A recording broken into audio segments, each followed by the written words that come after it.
નમસ્તે મિત્રો, હું છું નવરંગ સૈન અને સ્વાગત છે આપનું આઈ એમ ગુજરાતના અમેરિકા સ્પેશિયલ ન્યૂઝ બુલેટિનમાં। સોમવાર ઓક્ટોબર 13ના બુલેટિનમાં જોઈશું અમેરિકા અને ચીન વચ્ચે શરૂ થયેલા ટેન્શનના એક નવા રાઉન્ડનો અહેવાલ અને સાથે જ જાણીશું કે કયા પાવરથી ચીન ટ્રમ્પનું નાક દબાવી શકે તેમ છે, તેમજ અમેરિકામાં ભણતા અથવા કામ કરતા ઇન્ડિયન્સ કેમ આ વખતે વેકેશનમાં ઇન્ડિયા આવવાનું રિસ્ક લેવા તૈયાર નથી તેનો એક રિપોર્ટ, અને સાથે જ ઓસ્ટ્રેલિયાની એક યુવતીએ કેમ ઇન્ડિયન્સને ગંદા ભૂંડ કહ્યા તેના સમાચાર, અને જોડે જ કૂદકે ને ભૂસકે વધી રહેલી ચાંદી કેટલા સમયમાં ડબલ થઈ શકે છે તેનો અહેવાલ, અને છેલ્લે વાત ચીનના પ્રોપર્ટી માર્કેટમાં છેલ્લા 5 વર્ષથી ચાલી રહેલી મંદીની, તેમજ 2025માં કેમ આ મંદી વધુ ઘેરી બની છે તે પણ જાણીશું આજના આ બુલેટિનમાં।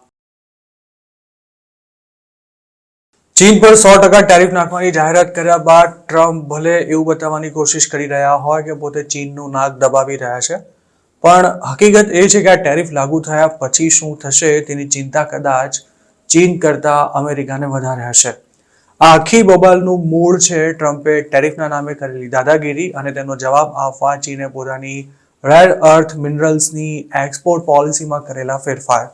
ચીન દ્વારા અમેરિકાને નિકાસ કરાતા રેર અર્થ મિનરલ્સ પર નિયંત્રણો મુકાયા બાદ ટ્રમ્પનો ઈગો હર્ટ થયો છે, પણ તેનું કારણ પણ તેમની પોતાની જ પોલિસી છે।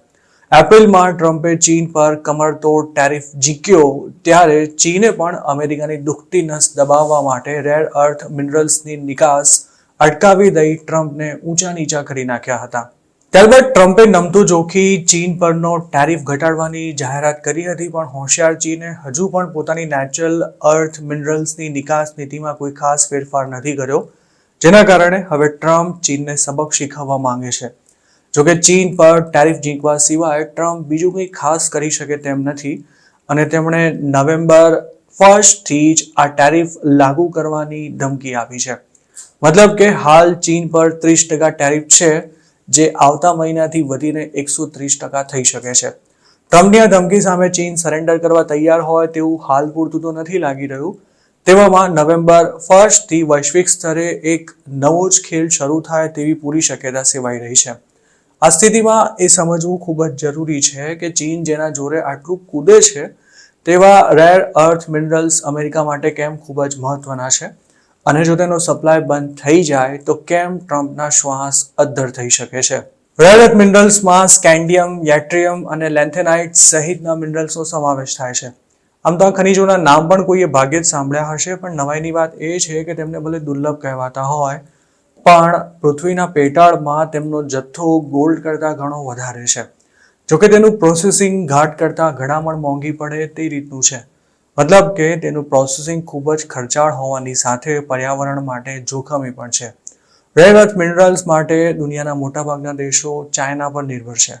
આપણે જાણીને કદાચ આશ્ચર્ય થશે કે આપણી રૂટીન લાઈફ જેના વિના અટકી પડે તેવી લગભગ તમામ વસ્તુઓ બનાવવામાં આ મિનરલ્સનો ઉપયોગ થાય છે। Smartphone, LED lights, smart TV, electric વ્હીકલ્સની બેટરી, ઇલેક્ટ્રિક કાર્સ ઉપરાંત પેટ્રોલ ડીઝલથી ચાલતી ગાડીઓની પણ અમુક સિસ્ટમમાં ચીનથી આવતા મેગ્નેટ સહિતનો માલ ખૂબ જ જરૂરી છે। આ સિવાય પવનચક્કીથી લઈને કેન્સરની ટ્રીટમેન્ટ અને MRI સ્કેનમાં પણ રેર અર્થ મિનરલ્સનો ક્યાંક ને ક્યાંક ઉપયોગ થાય છે।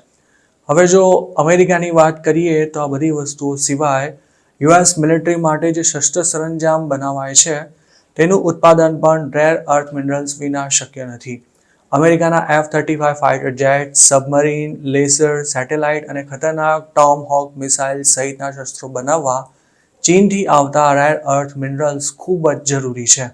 ચાઇના ઘણા વર્ષોથી આખી દુનિયાનું મેન્યુફેક્ચરિંગ હબ છે, જેમાં રમકડાથી લઈને હાઈટેક ઇલેક્ટ્રિક કાર્સ સહિતની લગભગ તમામ વસ્તુઓનું પ્રોડક્શન થાય છે। આ કેપેસિટી ડેવલપ કરવા માટે ચીને રેર અર્થ મિનરલ્સના માઇનિંગ અને પ્રોસેસિંગમાં એટલી બધી પ્રગતિ કરી છે કે આજે તેના ધંધામાં તેનું એક હત્તું શાસન છે। દુનિયામાં રેર અર્થ મિનરલ્સનું જે ઉત્પાદન થાય છે તેમાં 61% હિસ્સો માત્ર ચાઇનાનો છે, જોકે વર્લ્ડના 92% રેર અર્થ મિનરલ્સ ચાઇનામાં પ્રોસેસ થાય છે।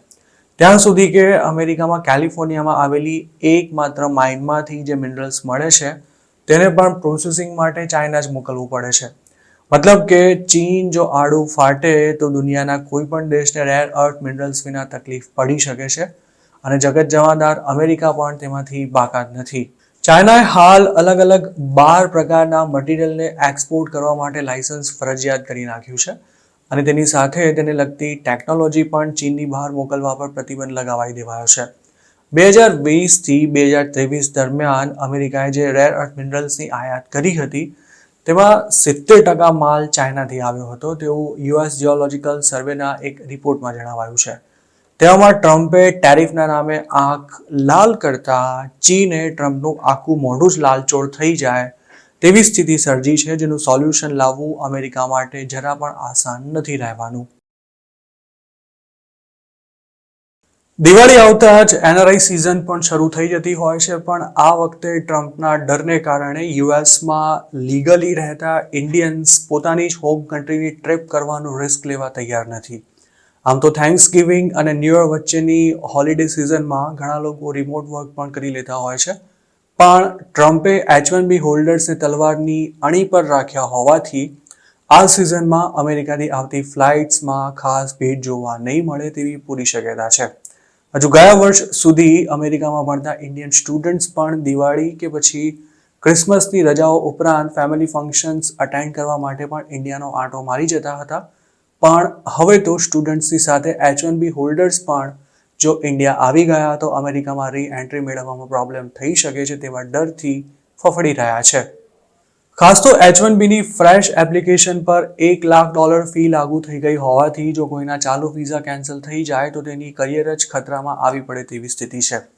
ટ્રમ્પના આવ્યા બાદ કોઈ નિયમનો ભંગ ન કર્યો હોવા છતાં પણ અમુક H1B હોલ્ડર્સને એરપોર્ટ પરથી જ પાછા મોકલાયા હોવાના છૂટાછવાયા કિસ્સા સોશિયલ મીડિયા પર ચર્ચાસ્પદ બન્યા હોવાથી હવે અમેરિકામાં રહેતા દેશીને ઇન્ડિયા આવવામાં ડર લાગી રહ્યો છે.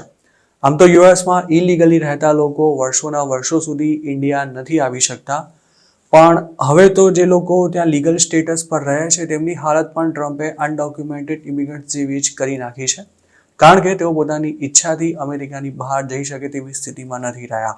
H1B પર કામ કરતા ઘણા ઇન્ડિયન્સને તેમના એમ્પ્લોયર દ્વારા હાલ યુએસ ન છોડવા માટે પણ સલાહ આપવામાં આવી છે અને જેમને ઇન્ડિયા જવું જ છે તેમને 3 થી 4 વીકમાં જ પાછા આવી જવા પણ તાકીદ કરાઈ છે.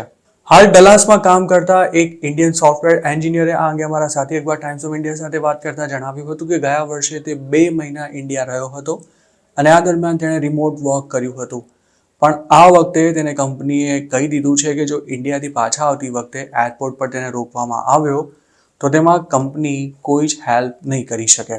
હૈદરાબાદના આ યુવકે એમ પણ કહ્યું હતું કે તેને 1 મહિનાથી વધુ સમય અમેરિકાની બહાર ન રહેવા માટે પણ જણાવી દેવાયું છે. તેવી જ રીતે ઇલિનોયમાં ઓપીટી પર કામ કરતા એક યુવકે હાલની સ્થિતિ અંગે એવું કહ્યું હતું કે તેને એક ફેમિલી ફંક્શન અટેન્ડ કરવા માટે ઇન્ડિયા આવવાનું હતું, પણ હવે તેને પોતાનો પ્લાન પડતો મૂકવાની ફરજ પડી છે. આ યુવકને ડર છે કે ચાલુ ઓપીટીમાં જો તેને અમેરિકામાં રી એન્ટ્રી ન મળી તો તેના માટે કરિયર બનાવવાની સાથે લાખો રૂપિયાની લોન ભરવાનું પણ અશક્ય થઈ જશે. ટ્રમ્પ એડમિનિસ્ટ્રેશન હાલ જે લોકો સ્ટુડન્ટ વિઝા કે પછી H1B પર છે તેમને સીધા ટાર્ગેટ કરી રહ્યું છે. ટ્રમ્પ પ્રેસિડેન્ટ બન્યા તે પહેલા જ સ્ટુડન્ટ્સને અમેરિકા આવી જવા માટે યુનિવર્સિટીઝે સ્પષ્ટ સૂચના આપી દીધી હતી અને તેવી જ રીતે ગયા મહિને H1B પર ફી લાગુ થઈ ત્યારે પણ ઇન્ડિયન્સે આ ફી અમલમાં આવે તે પહેલા અમેરિકા પહોંચવા માટે દોડાદોડ કરી મૂકી હતી અને આ જાહેરાત થઈ ત્યારે ઘણા ઇન્ડિયન્સ યુએસથી આવી રહેલી ફ્લાઇટ્સમાં બેસી ગયા બાદ નીચે ઉતરી ગયા હતા. હાલ જેમની પાસે H1B છે તેમને પણ પોતાની જોબ ક્યાં સુધી ચાલુ રહેશે તેને લઈને કોઈ કોન્ફિડન્સ નથી અને સ્ટુડન્ટ્સ માટે પણ જોબ શોધવાનું મુશ્કેલ બની રહ્યું છે. તેવામાં મોટાભાગના ઇન્ડિયન્સ ઇન્ડિયા આવીને નવી મુસીબત ઊભી કરવાનું ટાળી રહ્યા છે. મેલબર્નમાં રહેતી એક ઓસ્ટ્રેલિયન યુવતીએ ઇન્ડિયન્સને ગંદા ભૂંડ કહેતા એક વિડીયો શેર કર્યો છે, જેમાં ઇન્ડિયન જેવા દેખાતા 2 લોકો કોઈ ફેસ્ટિવલ બાદ નદી નાળા જેવી કોઈ જગ્યાએ કચરો ફેંકતા દેખાઈ રહ્યા છે. આ વિડીયો 1 વીક પહેલા શેર કરવામાં આવ્યો હતો અને એવું મનાઈ રહ્યું છે કે કદાચ નવરાત્રી કે દશેરા સેલિબ્રેશન બાદ વિડીયોમાં દેખાતા 2 લોકો કચરો ફેંકવા માટે ગયા હતા અને ત્યારે જ આ વિડીયો શૂટ કરાયો હતો. લોઝી બી નામના એક્સ હેન્ડલ પરથી શેર કરાયેલો આ વિડીયો મેલબર્નના મેન્ડાનો હોવાનો દાવો કરાઈ રહ્યો છે. વિડીયો શેર કરનારાએ તેમાં દેખાઈ રહેલા 2 લોકોની આકરી ઝાટકણી કાઢતા લખ્યું છે કે ઇન્ડિયન ફેસ્ટિવલ પૂરા થયા બાદ આ લોકો કચરો ફેંકવા માટે આવ્યા હતા અને તેમની આ હરકત અત્યંત શરમજનક છે. આ વિડીયો શેર કરનારે એવી ધમકી પણ આપી હતી કે જો કચરો ન ઉઠાવાય તો પોતે આમ કરનારા બંને લોકોની ઓળખ જાહેર કરી દેશે. જોકે આ વિડીયોમાં દેખાઈ રહેલા લોકો ઇન્ડિયન્સ જ હતા કે કેમ અને તેઓ ખરેખર કચરો જ નાખી રહ્યા હતા કે નહીં તેની કોઈ પુષ્ટિ નથી થઈ શકી.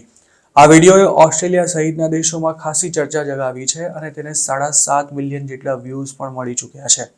વિડીયો પોસ્ટ કરનારની એવી પણ દલીલ છે કે ઓસ્ટ્રેલિયાના લોકો દેશની વાઇલ્ડ લાઈફ તેમજ જળ સ્ત્રોતને ચોખ્ખા રાખવા માટે મહેનત કરે છે, જ્યારે તમારા જેવા એટલે કે ઇન્ડિયન્સ તેમાં ગંદકી ફેલાવે છે જે ક્યારે પણ નહીં ચલાવી લેવાય.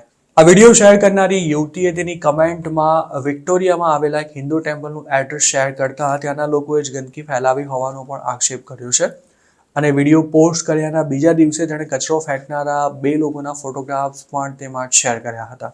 તેનું એવું પણ કહેવું હતું કે મેલબોર્નના સબર્બ્સ એક સમયે ખૂબ જ સુંદર, સ્વચ્છ અને સલામત હતા, પણ હવે થર્ડ વર્લ્ડના ઇમિગ્રન્ટ્સ અહીં ગંદકી ફેલાવી રહ્યા છે. તેણે પણ લખ્યું હતું કે સમગ્ર વિસ્તાર જ હવે કચરાપટ્ટી જેવો બની ચૂક્યો છે અને આ લોકો પહેલા પણ અનેકવાર તળાવ સહિતના જળ સ્ત્રોતમાં કચરો ફેંકતા પકડાઈ ચૂક્યા છે. લોઝીના વિડીયો પર સિદ્ધાર્થ બેનર્જી નામના એક ઇન્ડિયને એવી કમેન્ટ કરી હતી કે થોડા દિવસો પહેલા જ આ વિડીયો કોઈએ કેનેડાના નામે શેર કર્યો હતો. જોકે લોબીએ આ ઇન્ડિયનને ઝાટકી કાઢતા તેને જુઠ્ઠો ગણાવ્યો હતો. જોકે જ્હોન નામના એક યુઝરે લોબીને રેસિસ્ટ કહેતા સમગ્ર ઇન્ડિયન કોમ્યુનિટીને એક ચશ્માથી ન જોવાની સલાહ આપી હતી, જેના જવાબમાં લોબીએ એવું લખ્યું હતું કે આમાં રેસિઝમ જેવું કંઈ જ નથી અને આ દેશમાં એટલે કે ઓસ્ટ્રેલિયામાં કોઈ પણ ટીકાથી ઉપર નથી. રામ નામના એક યુઝરનો પણ આ જ પોઈન્ટ હતો. તેની એવી દલીલ હતી કે કોઈકે ખોટું કર્યું હોય તો તેના કારણે દરેક ઇન્ડિયનને સુવર કહેવા અપમાનજનક અને અસ્વીકાર્ય છે. આ યુઝરને જવાબ આપતા લોબીએ એવું લખ્યું હતું કે જે લોકો કચરો ફેંકી રહ્યા છે તેમને જ પોતે ગંદા સુવર કહી રહી છે.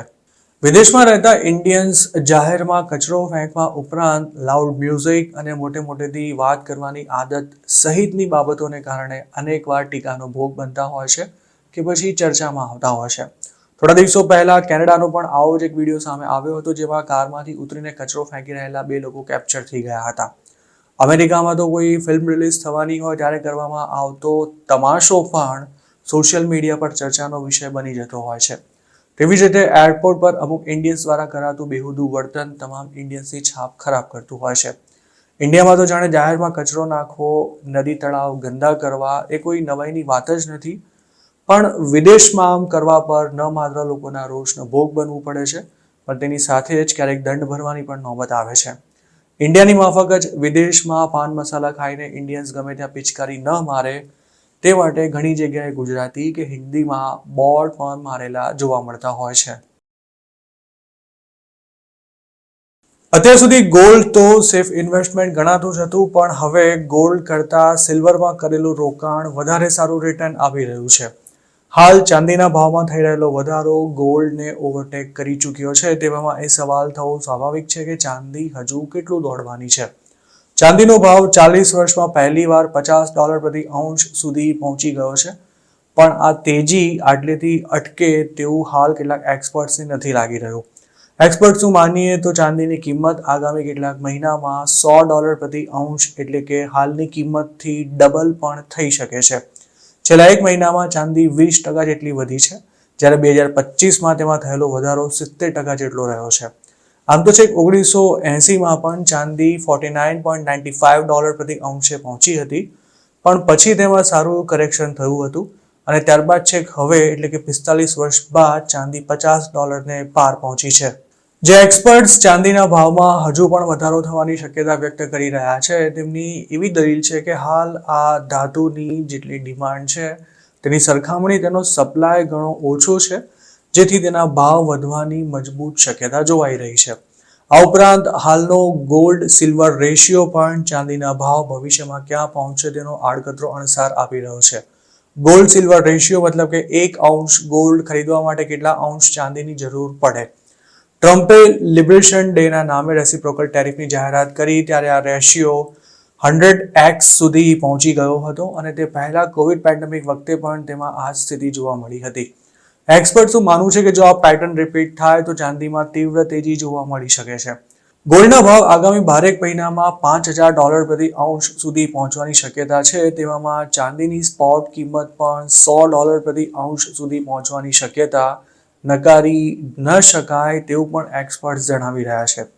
સિલ્વરની કિંમતમાં થઈ રહેલો હાલનો વધારો તેની ઇન્ડસ્ટ્રીયલ ડિમાન્ડમાં આવેલા જંગી ઉછાળાને પણ આભારી મનાઈ રહ્યો છે. ગોલ્ડની સરખામણીએ ઇન્ડસ્ટ્રીમાં ચાંદીનો વધારે ઉપયોગ થાય છે, ખાસ તો electronics items, solar panels, electric vehicles અને મેડિકલ ઇક્વિપમેન્ટમાં ચાંદીનો મોટા પાયે યુઝ થાય છે. દુનિયા જેમ જેમ ગ્રીન એનર્જી તરફ આગળ વધી રહી છે તેમ તેમ સિલ્વરની ડિમાન્ડ વધી રહી છે અને તેમાં ચાઇના ટોપ પર આવે છે. ઇન્ડસ્ટ્રીયલ ડિમાન્ડ ઉપરાંત ઇન્વેસ્ટર્સમાં પણ સિલ્વરની ડિમાન્ડ વધતી જોવા મળી રહી છે, જેની અસર તેના ભાવ પર દેખાઈ રહી છે. HSBCએ પોતાના એક રિપોર્ટમાં ચાંદી 2026 સુધીમાં $50 ક્રોસ કરશે તેવી સંભાવના વ્યક્ત કરી હતી, પણ ઓક્ટોબર 2025માં ચાંદી આ લેવલને પાર કરી ગઈ છે. જોકે કેટલાક એક્સપર્ટ્સનું એવું પણ માનવું છે કે સોના ચાંદી જેવી કિંમતી ધાતુના ભાવ સ્થિર ગતિએ વધતા જ રહે તે જરૂરી નથી. તે જેટલા ઝડપથી વધે છે તેટલા ઝડપથી ઘટી પણ શકે છે. ખાસ તો ગ્લોબલ ઇકોનોમીમાં સ્થિરતાના સંજોગો વધે અને વ્યાજના દર નીચા આવે તો ગોલ્ડ અને સિલ્વરમાં પણ ઘટાડો જોવા મળી શકે છે. મતલબ કે સિલ્વરમાં રોકાણ કરવું 100% સેફ છે તેની કોઈ ગેરંટી નથી અને કોઈ પણ રોકાણની જેમ તેમાં પણ વત્તા ઓછા અંશે રિસ્ક રહેલું જ છે. હવે રહી વાત ચાંદીના $100 સુધી પહોંચવાની, તો historical patterns, gold silver ratio, મજબૂત ડિમાન્ડ અને મર્યાદિત સપ્લાયને કારણે ચાંદીના ભાવમાં વધારો થશે તેવી શક્યતા ચોક્કસ છે, પણ તેનો ગ્રાફ સતત ઊંચો જવાને બદલે ઉપર નીચે થતો રહેશે તેવું માનીને જ સિલ્વરમાં રોકાણ કરવું જોઈએ. ખાસ તો સટ્ટો રમીને વહેતી ગંગામાં હાથ ધોઈ લેવાની વૃત્તિને બદલે પોર્ટફોલિયોને ડાયવર્સિફાય કરવા માટે સિલ્વરમાં રોકાણ કરવાનું ચોક્કસ વિચારી શકાય. એક તરફ લોકો પાસે મકાન ખરીદવાના પૈસા નથી તો બીજી તરફ ડિમાન્ડ ન હોવા છતાં પણ મકાનોના ભાવમાં જરાય ઘટાડો નથી થઈ રહ્યો. હાલ ઇન્ડિયામાં તો આ સ્થિતિ જોવા મળી જ રહી છે, ત્યારે ચીનમાં પણ નવા મકાનોની ડિમાન્ડમાં જબરજસ્ત ગાબડું પડ્યું છે. S&Pના એક અનુમાન અનુસાર ચીનમાં ચાલુ વર્ષે મકાનોના વેચાણમાં 8% જેટલો જંગી ઘટાડો જોવા મળી શકે છે. મતલબ કે 2025માં ચાઇનામાં $1.25 ટ્રિલિયન આસપાસ મકાનો વેચાઈ શકે છે. નવાઈની વાત એ છે કે હજુ મે મહિનામાં જ આ ઘટાડો 3% જેટલો રહેશે તેવી સંભાવના હતી, પણ વર્ષ પૂરું થવાને હવે 3 મહિના જેટલો સમય બાકી રહ્યો છે, ત્યારે S&Pએ પોતાના અંદાજમાં સુધારો કરી હવે મકાનોના વેચાણમાં 8% જેટલું ગાબડું પડશે તેવી ભીતિ વ્યક્ત કરી છે. ચીનના રિયલ એસ્ટેટ માર્કેટમાં છેલ્લા 5 વર્ષથી મંદી જોવા મળી રહી છે, જેમાં ચાલુ વર્ષે પણ કોઈ સુધારો થવાની કોઈ જ આશા નથી. એક્સપર્ટ્સનું માનવું છે કે બાયર્સ હાલ મોટો ખર્ચો કરવાનું રિસ્ક લેવા માટે તૈયાર ન હોવાથી સરકારના અનેક પ્રયાસો બાદ પણ મકાનોની ડિમાન્ડમાં કોઈ વધારો જોવા નથી મળી રહ્યો. તેવામાં હોમ બાયર્સના કોન્ફિડન્સને પાછો લાવવા માટે ચાઇનાની સરકારે હજુ પણ વધુ મહેનત કરવાની જરૂર છે. આમ તો સપ્ટેમ્બર 2024માં ચાઇનીઝ ગવર્મેન્ટે રિયલ એસ્ટેટને ટ્રેક પર લાવવા માટે બેઇજિંગમાં એક હાઈ પ્રોફાઇલ મીટિંગ કરી હતી, પણ કાગળ પર બનાવાયેલા મોટા પ્લાનનો જોઈએ તે રીતે અમલ ન થઈ શકતા સ્થિતિમાં કોઈ ખાસ ફેર નહોતો પડ્યો. S&Pએ મોર્ગેજ લોનના વ્યાજ દરમાં કોઈ ખાસ ઘટાડો ન થયો હોવાથી મકાનોની ડિમાન્ડ નથી વધી રહી તે વાતનો પણ પોતાના રિપોર્ટમાં ખાસ ઉલ્લેખ કર્યો છે. જેમ કે 2025માં ચાઇનામાં વ્યાજના દર માત્ર 0.10% જેટલા ઘટ્યા છે, જ્યારે 2024માં આ ઘટાડો 0.60% જેટલો રહ્યો હતો. તેનાથી એવું પણ સ્પષ્ટ થાય છે કે પ્રોપર્ટીની ડિમાન્ડ ઘટી હોવા છતાં પણ ચાઇનાની સરકાર મોર્ગેજ લોન સસ્તી કરવા માટે તૈયાર નથી. મકાનોની ડિમાન્ડ વધે તે માટે ચાઇનાના 3 મોટા શહેરોએ બાયર્સને મલ્ટિપલ પ્રોપર્ટીઝ ખરીદવાની મંજૂરી આપી દીધી હતી, પણ આ છૂટ માત્ર શહેરની બહારના વિસ્તારોમાં જ લાગુ પડતી હોવાથી તેનું કોઈ જોઈએ તેવું પરિણામ નહોતું મળી શક્યું. ચીનમાં હાલ એવી સ્થિતિ છે કે જો મોટા શહેરોમાં માર્કેટ પાટા પર ચઢે તો નાના શહેરોમાં પણ મકાનોની ડિમાન્ડ વધી શકે છે, પણ હાલ આવું કંઈ થવાની કોઈ જ શક્યતા નથી દેખાઈ રહી. 2021ની સરખામણીએ ચીનમાં હાલ મકાનોનું વેચાણ લગભગ અડધ થઈ ચૂક્યું છે. 2026માં પણ તેમાં 6 થી 7% ઘટાડો થવાની શક્યતા છે. તેવામાં મકાનોના ભાવમાં માત્ર 1.5 થી 2.5% જેટલો જ ઘટાડો જોવા મળ્યો છે. છેલ્લા કેટલાક વર્ષોમાં ચીનમાં અંડર કન્સ્ટ્રક્શન અપાર્ટમેન્ટ્સ ખરીદવાનો જોરદાર ટ્રેન્ડ હતો, કારણ કે પ્રોજેક્ટ પૂરો થાય તે પહેલાં જ તેની કિંમત વધી જતી હતી અને બાયર્સ પ્રોફિટ બુક કરી એક્ઝિટ પણ લઈ શકતા હતા. જોકે હવે ડિમાન્ડ ન હોવાથી ડેવલપર્સ માટે પ્રોજેક્ટ સમયસર પૂરા કરવું મુશ્કેલ થઈ રહ્યું છે અને તેને લીધે કન્સ્ટ્રક્શન પૂરું થવામાં ખૂબ જ મોડું થતું હોવાથી બાયર્સનો મરો થઈ જાય છે અને તેના કારણે પણ લોકો અંડર કન્સ્ટ્રક્શન પ્રોજેક્ટ્સમાં પડવાનું ટાળી રહ્યા છે. ઓગસ્ટ 2025ની સ્થિતિએ અનસોલ્ડ હાઉસિંગ ઇન્વેન્ટરી વધીને 762 મિલિયન સ્ક્વેર મીટર પર પહોંચી ગઈ હતી, જ્યારે ડિસેમ્બર 2024માં આ આંકડો 753 મિલિયન સ્ક્વેર મીટર જેટલો નોંધાયો હતો. ઇન્ડિયાની જેમ ચાઇનામાં પબ્લિક પાસે સ્ટોક માર્કેટથી લઈને બીજા ફાઇનાન્શિયલ ઇન્સ્ટ્રુમેન્ટ્સમાં રોકાણ કરવાના ઓપ્શન્સ ખૂબ જ મર્યાદિત હોવાથી લોકો રિયલ એસ્ટેટને સૌથી સેફ ઇન્વેસ્ટમેન્ટ માનતા હોય છે. રિયલ એસ્ટેટમાં જ્યારે તેજી હતી તે વખતે લોકો લોન પર એકથી વધુ મકાનો ખરીદી તેને ભાડા પર ચઢાવી દેતા હતા કે પછી નફો મળતા જ તેનો સોદો કરી નાખતા હતા. જોકે તેજીનો આ ફુગ્ગો ફૂટ્યો ત્યારે કેટલાય લોકોના પૈસા મકાનોમાં સલવાઈ ગયા હતા, જેના કારણે હવે પબ્લિક મકાન ખરીદવાનું જ ટાળી રહી છે. ઇન્ડિયામાં પણ એક સમય કંઈક આવો જ ટ્રેન્ડ હતો, પણ હવે ચીનની જેમ આપણે ત્યાં પણ અંડર કન્સ્ટ્રક્શન પ્રોજેક્ટ્સમાં લોકો મકાનો લેવાનું ટાળી રહ્યા છે અને ડિમાન્ડની સામે સપ્લાય ઘણો વધી ગયો છે. તેમજ આર્થિક સ્થિતિને કારણે મકાન ખરીદવું રિસ્કી લાગતું હોવાને લીધે પણ ઇન્ડિયન્સ મકાનમાં પૈસા નાખવાનું ટાળી રહ્યા છે. તો મિત્રો, આ હતા અમેરિકાના આજના મુખ્ય સમાચાર. આપને જો મારી રજૂઆત પસંદ આવી હોય તો આ વિડીયોને લાઇક અને શેર કરવાનું તેમજ આઈ એમ ગુજરાતની યુટ્યુબ ચેનલને સબસ્ક્રાઇબ કરવાનું ભૂલશો નહીં, કારણ કે આ ચેનલ પર આપને મળશે અમેરિકામાં રહેતા ગુજરાતીઓ માટેના તમામ મહત્વના સમાચાર અને તે પણ આપની પોતાની ભાષામાં. આપ જો મારી સાથે કોઈ ટિપ શેર કરવા માંગતા હો તો હાલ સ્ક્રીન પર દેખાઈ રહેલા વોટ્સએપ નંબર પર પણ અમારો સંપર્ક કરી શકો છો. આપની ઓળખ ગુપ્ત રાખવામાં આવશે.